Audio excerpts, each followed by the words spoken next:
This street has more galleries and more buildings. They're protected from the 18th and 19th centuries. Anytime in this facade that you will see it. Okay, we're gonna start. The next two buildings are gonna be also the next spots. But for now, let's focus in the Heckmann Hofe and the facade. We are gonna enter through that door now, and I'm gonna be explaining you some very important facts that are also related to the end of the tour.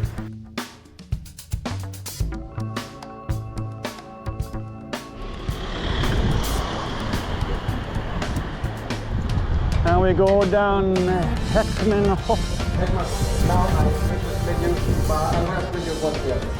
But keep in mind the Hofe is really cool because we have the phonetics. It can is this and voices expression about. I can explain that. I have the title. It's another lamp. We'll learn German together. Hofe. This is the first backyard. I'll help you with your English, you help me with the German. This is the first backyard of the Heckmann Hofe. How the concept of the Hofe started in look at the details of this architecture. Some of these details. To the end of the 18th century, when Kuhne, that was the name of this timber merchant, he finished this Hofe.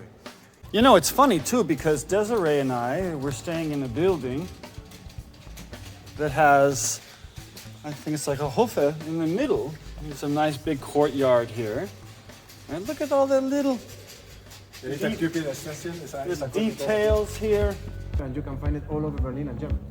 The Hofes have architecture that the intention is that the community can have places where they can meet. At the same time, they have places where they can work. And at the same time, they have a communication in between all the houses and in between the streets. Because this street communicates with Oranienburger Straße, where we started the tour. We are going to see this now. Point you, especially if you have a camera and you're doing all this content on that. Yeah. Best shot that you can get here as well of the synagogue that we're going to visit now is also from here. Look how close it's from these houses, the dome.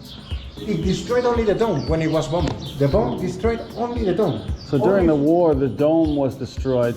Yes, in the Second World War with the bombing, the dome was destroyed and it was refurbished in the 1990s. What? It wasn't refurbished until the 1990s? Think why? Because all this area was the East and this area was controlled by the GDR. And then all these areas that we visit today is that touristical. In those days, they were totally abandoned. Brandenburger Tor, Warschauer Straße, here, all of these areas were abandoned, and the only thing mostly that the GDR were doing was destroying and taking away